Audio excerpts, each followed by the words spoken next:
Globalcast MD, along with Cincinnati Children's Hospital, sharing knowledge to improve child health around the globe. Hi, I'm M. Godi from Cincinnati Children's Hospital Medical Center. In October 2022, Cincinnati Children's hosted the Quad Conference, which was a combination of 4 conferences: the International Organization for Esophageal Atresia, the Aerodigestive Society Conference, the Cincinnati Children's Airway course, and the Cincinnati Children's Pediatric Dysphagia series.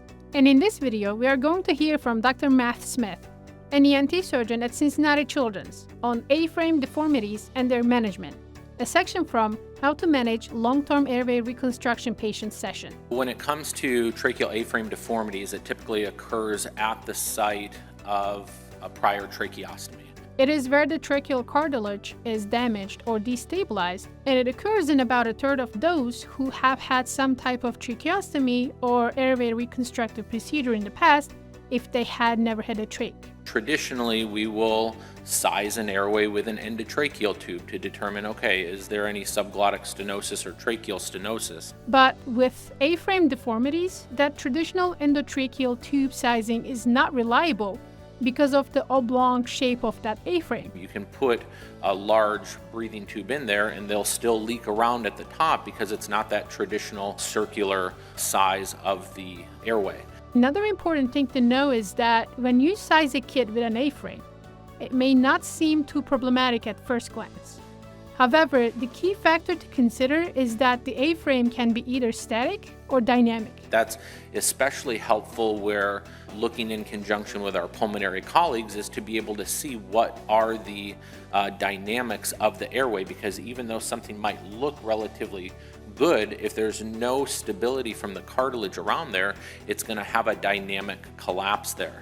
Another aspect to consider with A-frame deformities is that if someone has recently been decannulated and is resuming their daily life, it will likely take about 1 to 2 years before the A-frame deformity begins to manifest symptoms. And it's usually a gradual exercise intolerance or a gradual dyspnea on exertion, or especially with the arytenoid prolapse, you can have increased snoring or apneas at night, and it might manifest as an obstructive sleep apnea. Here, Dr. Smith shows the 2 typical methods we use to address A-frame deformities, if intervention is necessary. One is through the traditional route of an open repair, so you could excise that area and do a slide tracheoplasty at the site of the A-frame deformity, or potentially even put in an anterior graft. One of the approaches they have begun exploring for certain off-level static A-frame deformities is using a CO2 laser to potentially carve out some of the scar tissue and cartilage present in the area. Now, when we do that, we do not do it in a bilateral fashion. We will stage the procedure and only do one side because we don't want to create any type of circumferential scar. So here's our first case: a 6-year-old female with a history of campomelic dysplasia. She previously had a double stage with an anterior graft in order to address her subglottic stenosis. But after successfully getting decannulated, you're seeing this A-frame right there, and you can see how dynamic that A-frame is. Part of that has to do with her underlying condition of having poor cartilage, but you're seeing that collapse of her airway right there. Symptom-wise, this patient was having increased dyspnea. So Dr. Smith and his team ended up doing a cervical slide tracheoplasty in order to address the dynamic A-frame deformity. This is 1 year post. That dynamic point of her trachea right there is no longer dynamic, and it's nice and open. And that was a year after reconstruction and her symptoms had resolved. This is another example. A 12-year-old female with a history of subglottic and tracheal stenosis underwent multiple airway reconstructions to address this area. Was decannulated, but she came in and was having increasing dyspnea and exertion. This is where it's slightly off level. You can see that right side is just slightly higher than the left side in regards to that A-frame deformity, and it's static. In this option, they ended up doing a stage endoscopic resection of that A-frame deformity. You might be able to see that there's a platform suction that's placed behind that right side of the airway. We're basically lasering out some of that hardened cartilage and scar. We basically did that right-sided tracheal A-frame resection first.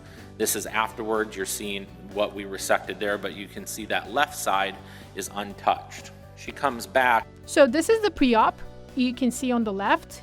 This is before they address the left side. You can see that right side has stayed relatively open. It's better than it was before. And now we've addressed the left side, and you can see where we've cut out that area there. After doing these two relatively simple procedures that took about 30 minutes each. This patient has been symptom-free and without any airway issues for the past 6 years. In summary, tracheal A-frame deformities are relatively common after airway surgery, whether that's just be a tracheostomy or airway reconstruction. It is important to remember that traditional sizing technique is not a reliable guide of the airway size because of the different shape of that area. Treatment should be guided by symptomatology, and both open and endoscopic surgical options exist. Thank you for watching this video. Don't forget to subscribe to the Stay Current MD YouTube channel.